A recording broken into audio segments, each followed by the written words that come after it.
Welcome to New Life Live with Stephen Arterburn.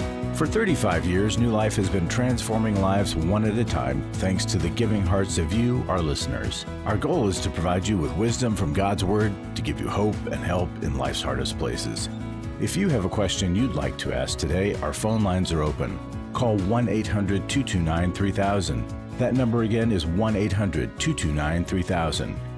Now here's today's host, Chris Williams.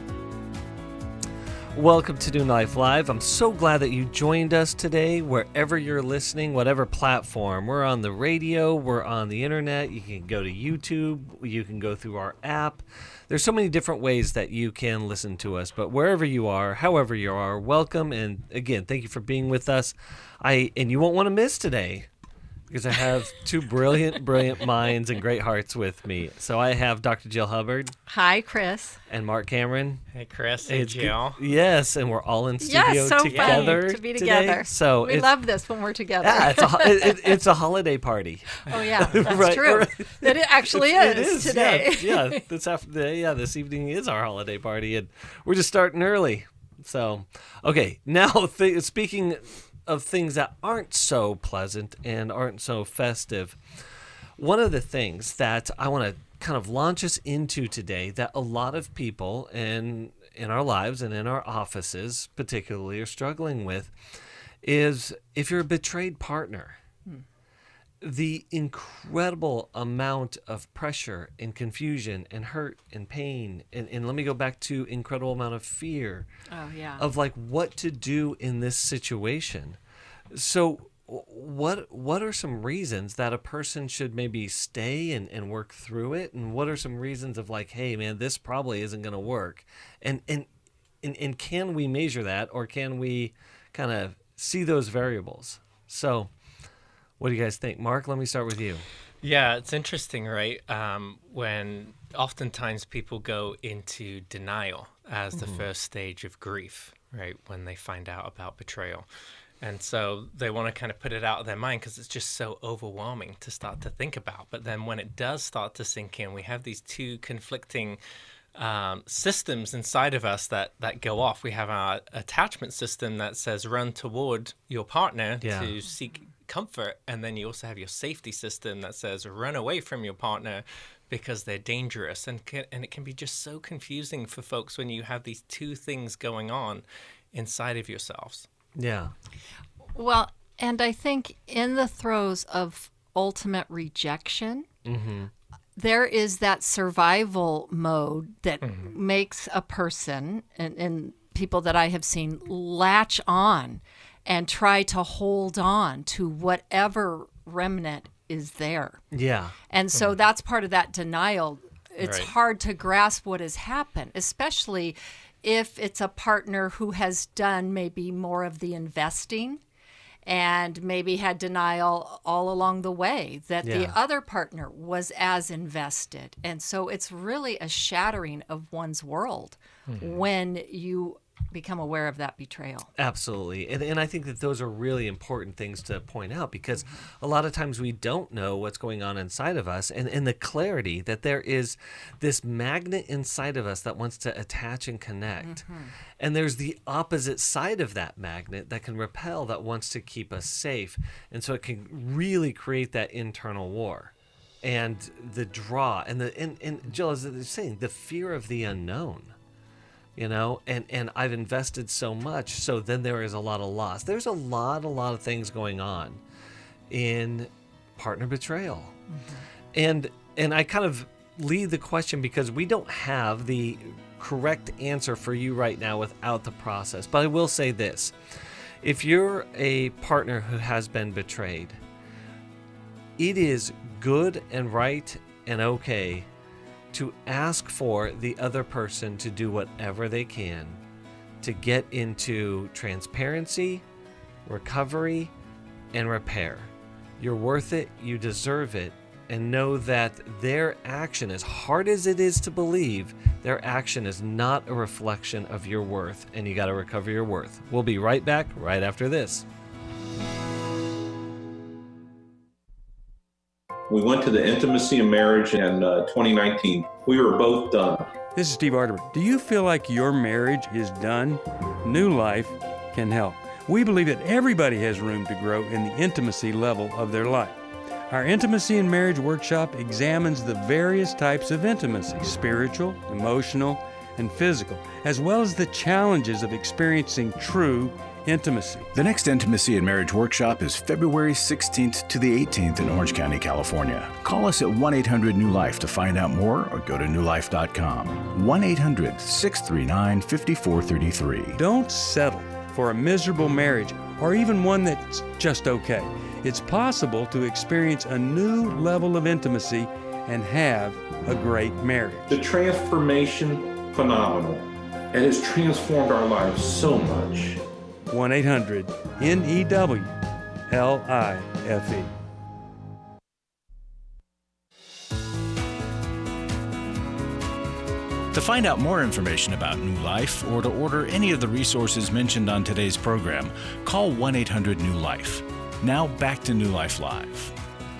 Welcome back to New Life Live. Again, it's Chris Williams, Dr. Jill Hubbard, Marc Cameron. We're taking your calls. We're going to be in studio for 2 hours today, so give us a call, 1-800-229-3000. Again, that's 1-800-229-3000. We're going to go right to the phones. We're going to go to Kelly in Fort Worth, Texas, listening to us on another platform, Sirius XM. Kelly, are you there? I'm here, yes. Thank you for having me. Well, you're welcome. Thanks for being here. How can we help you today? So my husband and I, second marriage for both of us. We've been married for 3 months. My husband is a widower who lost his wife 2 years ago, suddenly. And he has 2 adult children, and they're outwardly opposed to our marriage, to the fact that they're disrespecting him and his wishes and holding the grandkids basically hostage, using them as pawns, and they refuse to let us see them. So we just don't know how to move forward. We're both believers, and we've kind of turned this whole situation over to God, knowing that it's in His hands. But in the meantime, it's just incredibly difficult, and we don't know how to deal with their behavior. Yeah. Have they expressed to you why they're opposed to the marriage? They have told their father. He's had multiple conversations with them together and individually, as well as with a Christian counselor, and their response is, "You've moved on too soon." Yeah. So, Jill, what do you think? So this is such a common situation, Kelly, and it's really not talked about that much. The differences in how men grieve and how women grieve. And it is super common for men to move on after death or divorce quickly. Within 1 to 2 years, they are most often remarried, whereas women remarry more around the 5-year mark. Within marriages, when there is a remarriage, men really don't do their grieving. So they jump into relationships because it's so incredibly painful. They really do their grieving inside the new relationship at about the 5-year mark.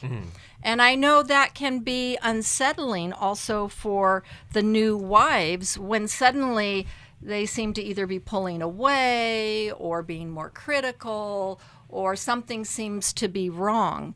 But that's when they do their grieving, and people just aren't aware of this. And kids especially, of course they feel like it was too soon. Their mother just passed away, and within 2 years, he's remarried. I mean, they're still grieving the loss of mom. And so regardless of their age, their world is changing. And typically a mom is more likely to be the one to make a home, to do the traditions, to carry that on. So there are multiple losses here. And so I think it's really important to, one, you and your husband talk about the process of grieving, and two, to really validate these kids. Of course it was too soon. It wasn't too soon for Dad, but it was too soon for them. Yeah. And that needs to be talked about. Kelly, how long did you and your husband know each other or date before you guys got married? About a year and a half. Mm-hmm. And did you have much connection with his kids and grandkids before you guys got married? We did in the beginning. The first, 3 to 4 months, I had active text messages and phone calls with them. We went to dinners regularly and concerts, and then really it's the former mother-in-law when she found out about, we were going to a premarital class at church, and when she found out about that, that's when his children started acting differently. So we're not sure if it's her that's that made the abrupt change in the children's behavior. We have, of course, I know that it's just that they're grieving. I lost my mother when I was 16, and I see a lot of, I can relate a lot. And we see them grieving and they're hurting. And he's tried, making it a priority to spend time with them individually, but just the outward, disrespect and saying you can't see that, holding the grandkids as, as pawns, is just really, really hurtful, mostly to my husband, Yeah, and that's wrong, right? Because these kids, your grandkids, they need to connect with grandparents, and that should be, unless someone's dangerous, right? They should be able to have that relationship. Well, so what I think, Kelly, if you guys have the ability to have conversations with them, if they're willing to talk with you, maybe you sit with them both together, and maybe actually I would say maybe your husband sits with them without you first and gets them to talk about what their concerns are and acknowledges their grief, because at this point you guys are already married. But I think just acknowledging what they're feeling, the loss that is happening, the adjustment, and then maybe even apologizing that you didn't talk about that with them before, if you didn't do that. And then just offering connection when they're ready. And I guess that's the biggest question is we've done that on multiple occasions, many times, 3 or 4 times before we got married, the week that we were getting married. And, now they're inviting him to Christmas gatherings, but, Kelly can't come. We want you, but Kelly can't come. And it hurts him that they are disrespecting his wishes. And he said, if you are grieving and it's hard for you to see me with someone, I understand. We're here with open arms and love when you're ready, but it just continues. So does he just ignore it, or does he, continue? Sorry, Kelly. Has he asked them, like, you acknowledge that it was too soon and that he didn't consider the full impact on them in terms of the timing. But what time in their mind would have been right? How long should he have waited to...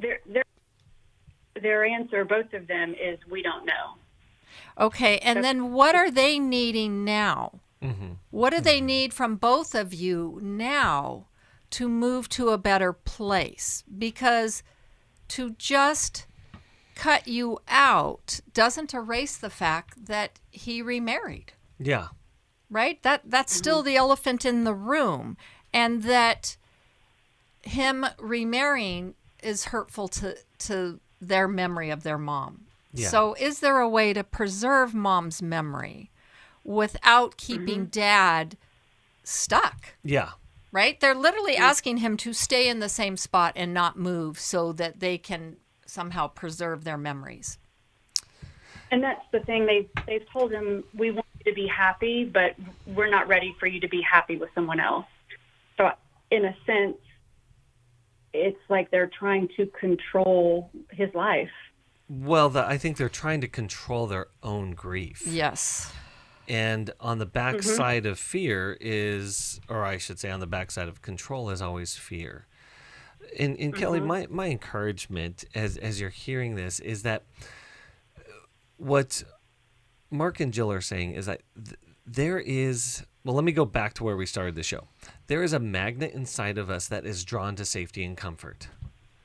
Their magnet to the primary woman in their, in his son or daughter's life is gone.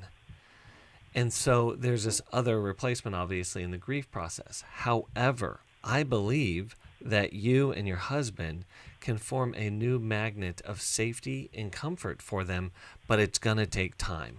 You're going to have to play the long game on this, not the short game. And so, I do believe that they'll see that once they see you guys connect, once they see you safe, once they see you healthy, and once they continue to work through their own grief and loss process, this can come around. Well, and somehow it perhaps you've talked about this, Kelly. Do they see it as devaluing the love that their dad had for their mother? That how could he just so carelessly cast her aside, right? Why isn't he deeply hurting? And that's where understanding how men grieve is really, I think, an important, educational piece in the process. But for your husband to really express that this is not a devaluation of their mother, and the fact that he had perhaps, and I'm just assuming here, a wonderful marriage with her is all the more reason why he wanted to do it again. Yeah, that's right? really good. Yeah, Kelly, just one more quick question here. Were you guys involved, were the kids involved in the wedding? No, we told them that we were getting married, and we decided to elope because they did not be a part of it. And to add, I guess, further to the discussion of what we were saying earlier, they did not have the best marriage, and it was, they grew up in a Christian household. The children are no longer Christians and no longer believers, and it was very much of a kind of a facade.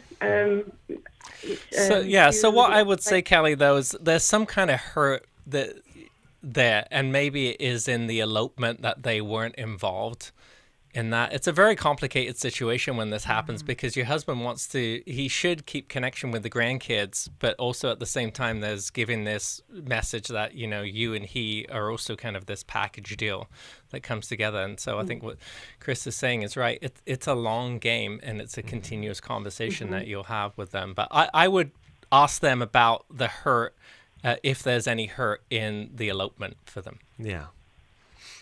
And so, guys, what? Yeah. Well, we had asked if they wanted to, to be apart. We told them that we were looking at a certain, month or date, and they were very adamant that they wanted no part in it. So that's really kind of what drove the conversation to just having an elopement, because having my family there and not his would have just been too awkward and hurtful. Yeah. So that's kind of what drove the conversation to just the two of us. Yeah, absolutely. Well, Kelly, this is a really, really painful situation, and grief tends to bring up not just the grief, but all of the other stuff behind it. It's cumulative in effect, and so there is a good chance that his children are in a lot of internal turmoil and chaos, and they see you as just adding to that, and so you become the enemy, the inadvertent enemy. And we know you're not. Your heart's good. You want to love them. You want to love your husband really, really well. And I think that this is going to take time. The struggle is that it's going to be a lot. What their process is going to be outside of your control. And so you just want to really focus on, what can I do? How can I be? And how can I remain in trustful prayer? Both comfort for yourself and your husband in this painful situation, but also, God, help me show up the way I need to be, help, transition their hearts, comfort them. And then what I'm going to do, or what we're going to do, is we're going to send you a copy of How We Love. I really want you to kind of see through those attachment styles in How We Love, because any attachment style we have in normal life is going to have a 10x effect in grief. and it really will have a real insight and awareness to what is going on, especially in their internal world. So, Kelly, thank you so much for calling today. We're so sorry that you're in that situation, and I think that there are a lot of people who are. And so one of the things that we want to offer is continuous help and support. I think we are all finished up with our weekend workshops and intensives for 2020. What are we in? Three? I got really confused for a second. But I want everyone to look ahead to 2024. We have the Intimacy in Marriage weekend. And if you're struggling in your marriage, that is a weekend that is designed just for you. Or if, we have been through a lot this year and we want to re-up again. February 16th through the 18th in Orange County is Intimacy in Marriage. If you are continuing to struggle with some sexual brokenness and acting out as a man, Every Man's Battle, January 12th, Washington, D.C. Check these out, plan ahead, and we'll be right back. For the first time in 2 years, I am free, and I can see God's plan for my life. In January, I got out of an emotionally, physically, and sexually abusive marriage. On October 12th, I was 8 months pregnant and went to a doctor's appointment, and they said that my daughter no longer had a heartbeat. I was very angry with God for the marriage that I was in, for the loss of my daughter. Last night, I surrendered my anger, my pain, my frustration, and my bitterness. And I feel for the first time this morning when I woke up that God has an amazing design for my life. Hi, this is Steve Arterburn, and this is the story of a new life. She took a step of faith, attended a workshop, and now has hope for her future. You can be part of offering hope to others as you step out in faith by donating to New Life Ministries. To make your tax-deductible gift, call 1-800-NEW-LIFE or text NLM to 28950. Chris Williams on coaching. Oftentimes I get asked, what is the difference between therapy and coaching? The biggest difference between the two is that a therapist is going to be looking for a diagnosable mental health condition, whereas a coach is going to look at a particular issue and help a person work through that. If you need a coach, call New Life today and ask about the New Life Coaching Network. Our coaches have been trained and screened with the same intensive process we use for our network counselors. If you're looking at an issue in your life that you just kind of want to change, whether it be your weight or leadership or other areas of behavioral patterns, check out coaching. There can be some really, really helpful things for you. Take control of your life and take action to achieve your goals. Call 1-800-NEW-LIFE. That's 1-800-639-5433 and talk to us about getting a New Life coach. 1-800-NEW-LIFE.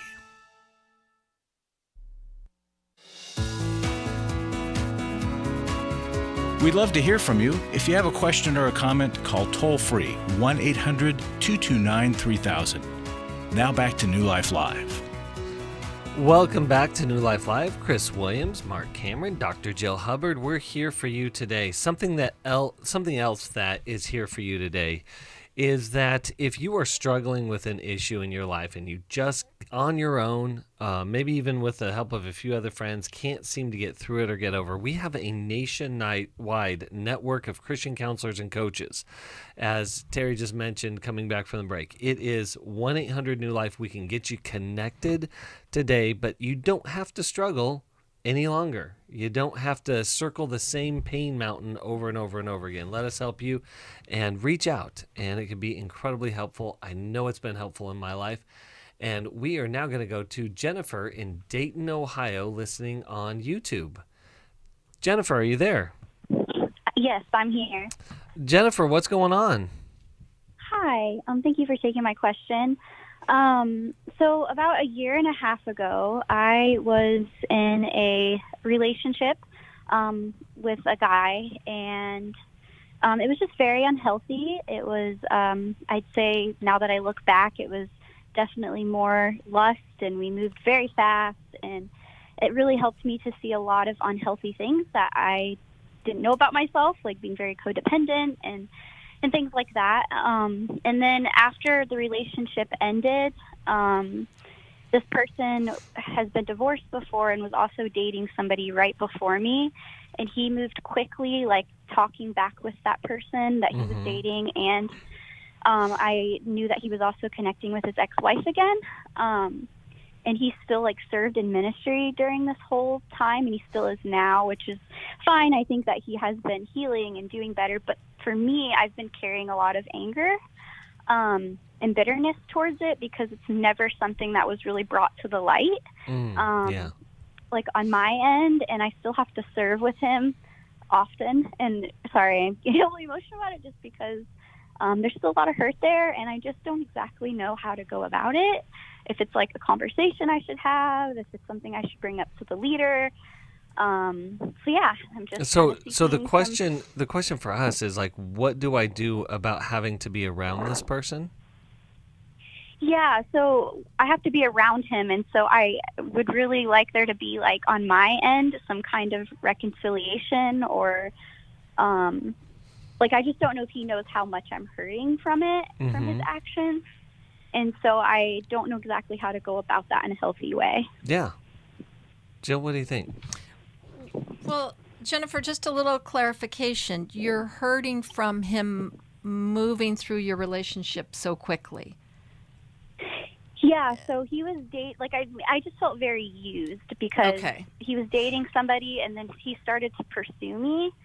And so then I started to like him. I kind of already did before. And so then when he started pursuing me, I'm actually the person that brought up the conversation to him because I was like, if you're going to pursue me like that, I have to know your intentions because it kind of messes with my heart. And then he told me what his intentions were. And then that's when we moved very fast. And then after he had a lot of mixed messages while we were talking. And then after we stopped talking, he moved on again very quickly. So it's it made me feel very used.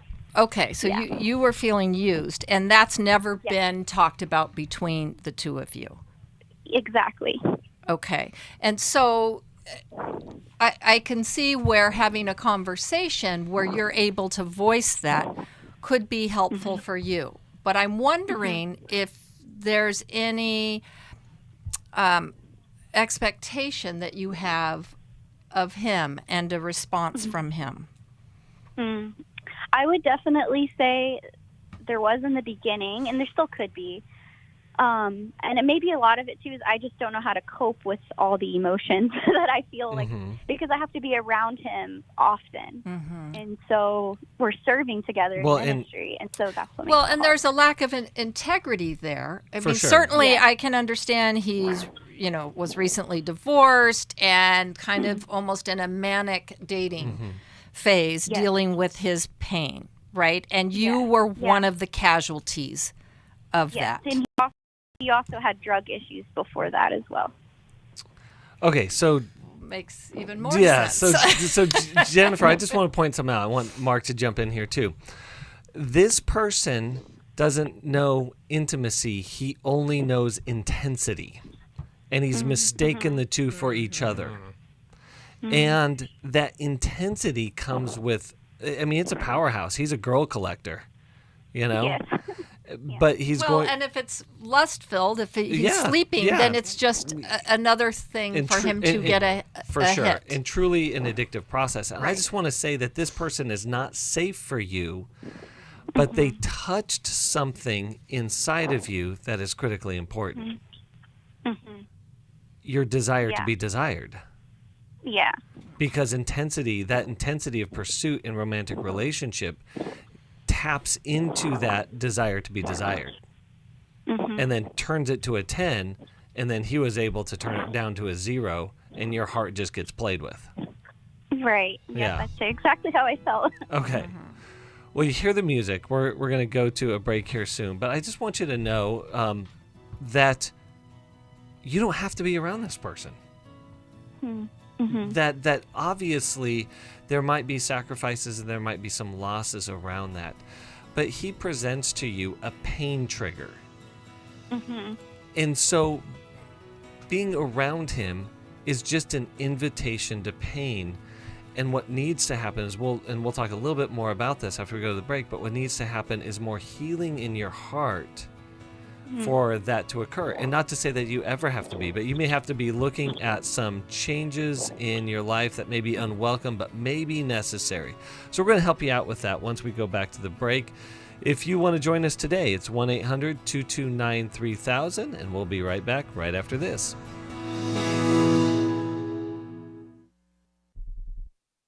For most of my life, I've been dealing with an opiate addiction. Why is opioid addiction quickly becoming one of our nation's biggest killers?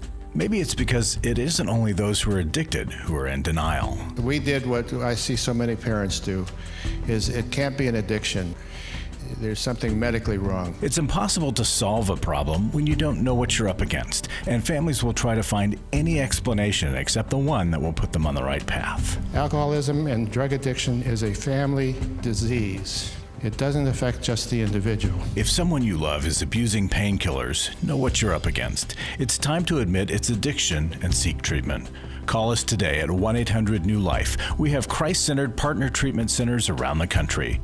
Call 1-800-639-5433 or visit us online at newlife.com. We just made a decision. We will do whatever it takes. 1-800-NEW-LIFE. I was sort of vaguely familiar that the 12 steps had some origination in the Bible. I found Life Recovery, and one of the things I liked so much was that it had such a broad appeal. It wasn't limited to just alcohol or drugs, that it was addressing a wide range of problems. At New Life, we believe everyone can benefit from a life recovery experience. There are life recovery groups all over the country. They take place online, in conference calls, and in person. And if there isn't one in your area, we can help you start one. We have startup materials, leaders' guides, CDs, Bibles, and more, all with discounts available for groups. Call us at 1-800-NEW-LIFE and ask for Terry Ward.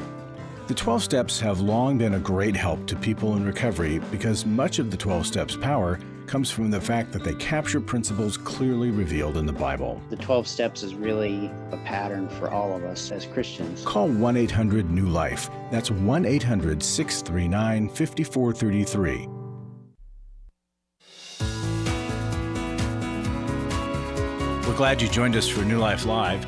To be a part of the program, call 1-800-229-3000. Now back to New Life Live. Welcome back to New Life Live. We're talking with Jennifer in Dayton, who is having some Dayton issues. And so, Jennifer, again, thank you so much for calling. This really is a painful situation. We feel for you. And so, Mark, what do you think? Now what? Yeah, so Jennifer, I think you're dealing with a common issue of, that happens to folks when you break up with somebody, but you share an element of the same community, and you have to keep seeing that person, right? And so what you really need is healthy detachment. And I think it's hard for you because I think you were kind of intimating here that you guys had sex. And when you have sex, right, we release bonding chemicals. In women, it's called oxytocin, right? And then when you get out of that relationship, right, you still feel this bond. You still feel this desire toward the person. But what I'm hearing you say, too, is that you have to be around him. And I think Chris touched on this. You don't have to be around him. And sometimes that's the element of healthy detachment, is to create space. And I know that might sound unfair if you guys go to the same church, and because maybe he should be the one to leave. But it is unfair, and I think what you've got to do is prioritize your healing and think about what's best for you. Maybe there's a different service that you can go to. Maybe there's a different part of ministry that you can serve in to not be around him. And I would say if you do have concerns that he's doing the same thing with you with other women in this community, maybe it is something that you do bring up. Well, and I think a good way to bring that up is just to let whatever ministry you're serving in, if there's a leader of that ministry, to say you have to step away, and here's why you have to step away. Yeah, you don't have to give all the gory details, nor do I recommend that. Right. But you can be clear on why you have to step away, and Jennifer, I just want you to surround yourself with safe, loving older women who you see in healthy relationship. Get yourself one or two mentors, and then other women to connect with to help heal your heart. As well as therapy. Jennifer, if Absolutely, you yeah. haven't done therapy, you're still hurting over this relationship, and that's the perfect place to process that hurt.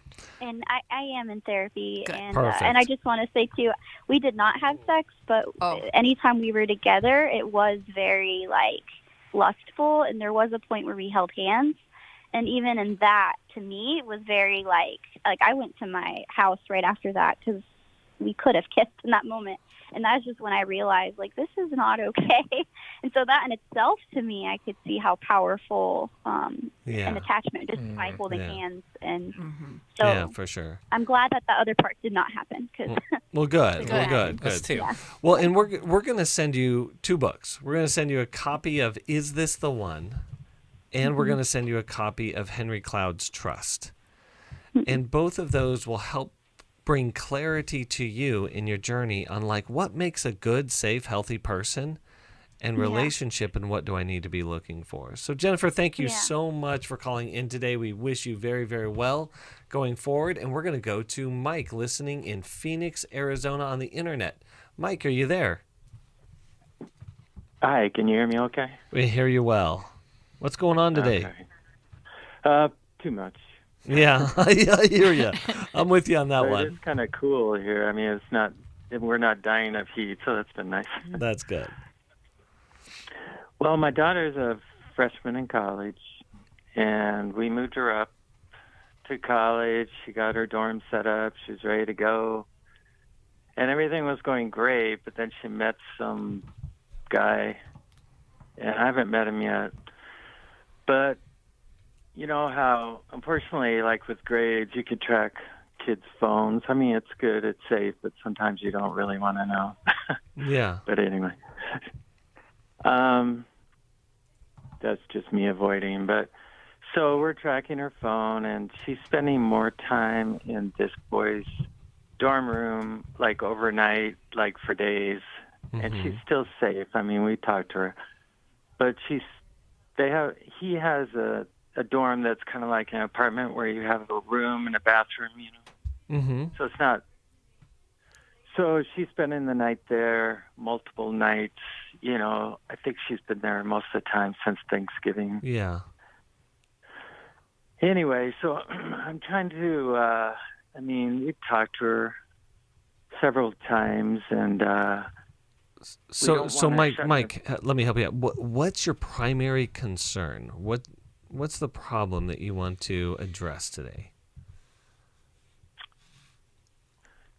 So, well, I'm really concerned about her and pregnancy and disease, and morally, we raised her a Christian girl, and I'm just thinking about withdrawing money and just saying we're not going to pay for college. So it just seems a little severe, but... Yeah, so it's you are financially supporting her in her college. She is making lifestyle and sexual choices that go against your value system, and so one of the things that you're considering is withdrawing that financial support from her. Yes. Okay. Yeah. All right, Mark, what do you think here? Yeah, this is a difficult one, Mike, because your daughter is finally getting her first experience of being away from you guys as her parents, and trying to figure out what it's like to be an emerging adult in this world, and she's making decisions that are against your moral values. And so what I would do is I would start with a conversation with her first, and let it be more of an exploration conversation, and say something like, I noticed that with tracking your phone that you're spending overnight time with your new boyfriend, and I'm concerned about that, and help me understand where you're at morally, and what are your thoughts on your faith, and how does that impact you? Let it be this exploration with her, and then give her, your concerns. If you are considering withdrawing financial support from her, I would maybe first put some guidelines around, you're paying for college and what your expectation is. And if she chooses to do certain things in her lifestyle, then you are maybe going to have to make decisions about whether you want to fund that kind of lifestyle or not. Right. That's good. Yeah. Mike, is she your oldest? Youngest. She's the youngest. Okay. Did the others go to college? Did you have this experience with the others, or is she the first to kind of go outside of the family values? She has an older brother, but she's the first one to go to college, yeah. Okay. Well, so she's your oldest girl, and yeah. Typically parents, dads, are very protective of daughters, and there's a bit of a double standard, wanting daughters to stay more pure, perhaps. But it's devastating when you've raised a child and you learn, and now parents, we learn easily things. But when you learn really that some of what you taught didn't stick or wasn't internalized, they didn't really make it their own. They may have parroted what you wanted them to believe and know, and now out in the real world, it's not panning out. So I want you to be aware that there's a grieving process for you. And there's a tendency to want to just like bring the hammer down and just push her away in a sense, because how could she do this? It feels like a betrayal to you as well. Sure. And so it's important you and your wife acknowledge that, and that you even acknowledge it to her. We are really grieving over, what we thought we had taught you that didn't get internalized, and that we're asking you to give us a little space to grieve that loss. And so let yourself have some time. So I really like what Marc was saying. Let's not bring the hammer down yet. And instead of you talking at her, because obviously that hasn't worked, I want you to try to get her to articulate more. Because often the right hand and the left hand doesn't know what it's doing. And kids at this age are still highly impulsive. Their brains are still run by dopamine. If this is a first boyfriend experience, or certainly a first one outside of mom and dad's home, she may be being overly influenced by him. Get her to articulate without you first putting judgment on it. Yeah, and she could be feeling a lot of pressure, and She appreciate could. that you would come to her with some of these questions and concerns. Chris mentioned something earlier about behind control is fear. And so I would be cautious about making it feel like you're trying to control her, because and this is difficult for parents, right, to So learn how hard. to let go and see their kids make decisions that we wouldn't make ourselves. Right. For sure. Well, Mike, here's what we're going to do. We're going to send you a copy of Doing Life with Our Adult Children with Jim Burns. It's a great, great book. I think it's going to really help you kind of navigate some of these things. And it just is hard. And he has a whole section on that, when kids go outside of our values. Exactly. So we'll be right back right after this.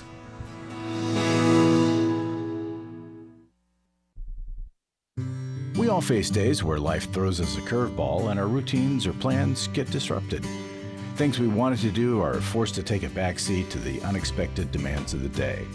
If you normally listen to New Life Live on a radio station, well, you might not be able to that day. And on these hectic days when you're feeling stressed or frazzled, hearing the sound of counsel given on New Life Live is just what you need to navigate the unexpected things of life. Every time I'm troubled or I have a problem, I'll cut on New Life, and there's always something that is said that is helpful to me. By listening, I have learned more than I can ever express about how God wants me to live. Download the New Life app for the easiest way to listen wherever you are and at a time that's convenient for you, or watch the show on our YouTube channel. You can even subscribe to our podcast from your favorite podcast provider. You never have to miss a day of New Life. Wherever you are, we are. Hi, this is Steve Arterburn, and for over 34 years, New Life has been the most trusted name in Christian counseling. Your ministry has saved my life. If you struggle with emotional hurt, family, or marriage problems, the pit of depression, or the pain of addictions, we can help. I'm down 100 pounds now from what I was. Our treatment programs provide clinically appropriate solutions from licensed professionals, all in a biblical framework. I have had problems with alcohol. I think God has ordained this place to be His. You don't have to be a prisoner of your pain. help is available at 1-800-NEW-LIFE. She tells me that I'm a new man, and I feel like a new man. It worked for me, and it can work for them too. This time it is different. If you're ready to take the first step towards genuine spiritual and emotional healing, call us today at 1-800-NEW-LIFE. God can open the door to a better tomorrow. Call 1-800-639-5433.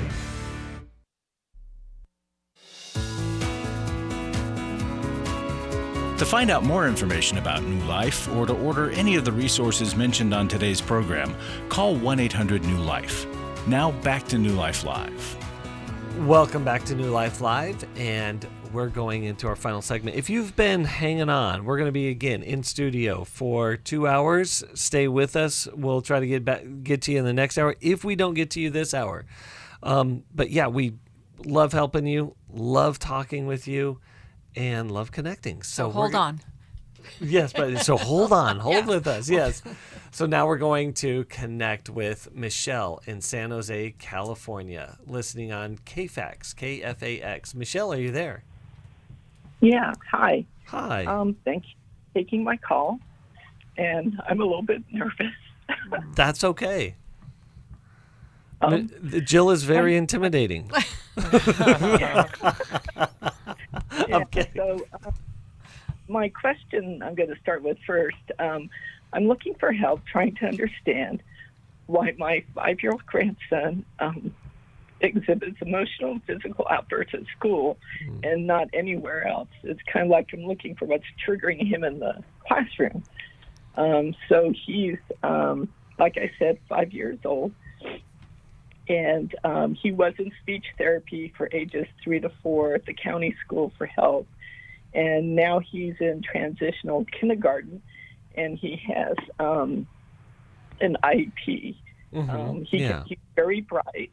He can almost read, but he has behavioral issues in school, but not at home or any other places he's at. Okay. So, yeah, so what I'm trying to understand is, or looking for help on, is his teacher not giving him more clear boundaries or consequences when he's acting up? I mean, is that causing him instability there? Well, Michelle, before we go to the cause and even the solution, I think that we have to figure out more of like what's going on with him and inside of him. Just curiosity, where's mom and dad in the picture?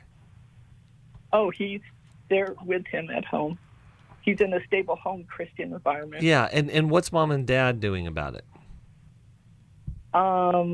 They tried, well, first of all, when he had the issues with his speech, they got him to help through the county for speech, and then they've hired an advocate to help them work with the school to try and get him help. That's great. Yeah, and so how are they impacted by his behavior? By what's happening at school? It's very stressful for them. Yeah.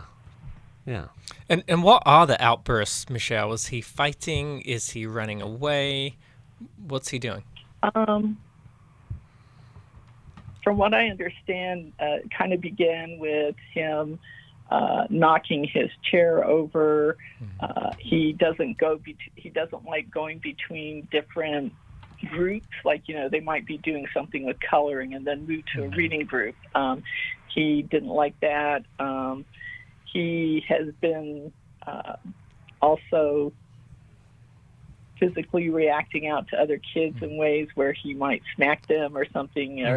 But we have talked to him about it, and he's told us, well, so-and-so took this toy away, or they didn't give me this toy. And so we've worked with him on, well, you have to wait your turn, and, the usual things you do with your children.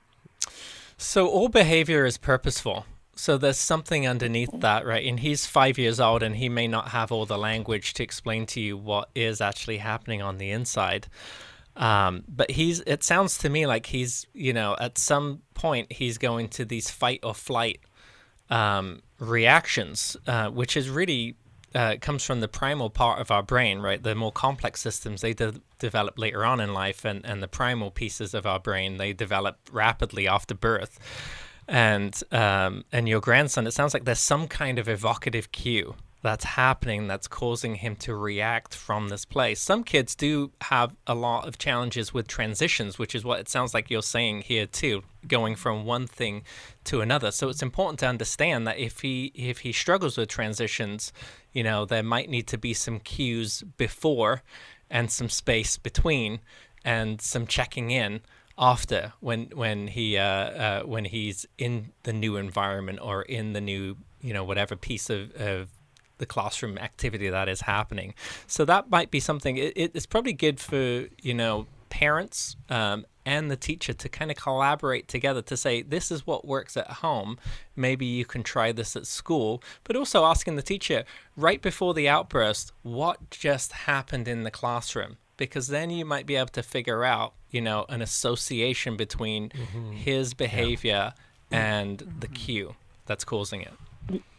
Yeah, they have talked to the teacher and given her, I don't know if to say permissions to, if he knocks his chair over, you can take his chair away from him and tell him to sit on the floor or put him in a, But what I'm saying is finding out what is happening right before that behavior happens, because sometimes that's where the solution is figuring out there's a trigger and then there's the reaction. Well, you're focusing a lot on the reaction and how do we stop that, but what I'm saying is figure out what's the trigger. Okay. Right. Yeah, we've been trying to work with the teacher, but well, and Michelle, I'm wondering if either the parents or perhaps a specialist is doing any observation, like to actually be able to sit in the classroom and see what is happening. The specific focus on your grandson, because the teacher has a lot of kids to handle, and so she may not be able to implement all of the things that he may need, but to have someone else's eyes on it and then develop a plan could be useful. Right. Someone who's just has eyes on your grandson, they may see something that the teacher is missing. Right.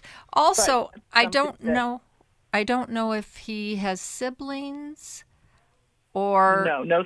Okay, so, or if he's been around other children. And I know I've shared this before, but I remember when my son was little and the first time I had him in a group kind of classroom setting, I went, oh, my brilliant child is quite immature. Like seeing him amongst peers. Yes. And this is a different world when if he's an only child and it's safe and secure and calm and limited exposure at home, there's a lot going on in a classroom. And his interacting with peers, it sounds like he's troubled by that and may not read all the cues in terms of other kids that maybe have siblings and are used to that. Well, Michelle, I want to add one other thing here as well, because we're coming up against the end of the show here soon, is that one of the things that we have difficulty in, and I know I do, is that I mistake my children's behavior as a reflection on me. I personalize it, and it's not personal. And it's a mistake we make. Yes, I knew I wasn't immature. But you think you're a bad parent, right? Right. Yeah. What am I doing wrong? And I think actually that's the wrong starting point. What are we all doing? What is the school doing wrong? What is the parents doing wrong? What is the grandparent doing wrong? No one's doing anything wrong. Even what is the child doing wrong? Right. It's what's happening to him. Yes. How do we get into environments and processes and figuring out what is going on behind? And I do. So my encouragement to you is to seek out a child behavioral therapist to outside of school, outside of home, to really help the child get into a safer place to figure out what's going on inside of them. And a really good child therapist can really help them. And I think that gives the clues to the solution and the pathway. So, Michelle, thank you so much for calling in. Thank you all for being with us today. And we're so grateful for you. Bye-bye. Thanks for listening. We hope this program has helped you by giving you insights for handling the challenges you face in your life. We want you to know that we're here for you. But you also need to know that New Life Live is a listener-supported ministry. To make your donation or to get any of the resources mentioned on today's program, call 1-800-NEW-LIFE. That's 1-800-639-5433, or write to us at New Life Ministries, P.O. Box 1029, Lake Forest, California, 92609. Please join us again tomorrow for New Life Live. Thanks for watching today. We love helping people. I hope you sense that. And we know that there's always hope if you find the right resource. Now, if something we've said to somebody else applies to you, that's fantastic. That's what we're hoping for. But also, if you want to join us directly, you can call 1-800-229-3000 between 1 and 3 Eastern Time, Monday, Tuesday, and Wednesdays. Those are the best times to get through. And while you're here on YouTube, check out these other videos that we've done to help people see where they could grow or a different path to take. And if you do that, would you give us a thumbs up on the video, and please subscribe to this channel. There are many ways that we can help you outside of the radio program, and it's very hard for some to pick up a phone and dial 1-800-NEW-LIFE, but when you do, we put you in touch with somebody who cares about you, knows all the resources out there, and they're going to find the best for you. There is no reason to struggle alone. I hope to see you tomorrow. Hope you'll invite somebody else to come and join that maybe needs just a little bit of help along the way. I'll see you next time.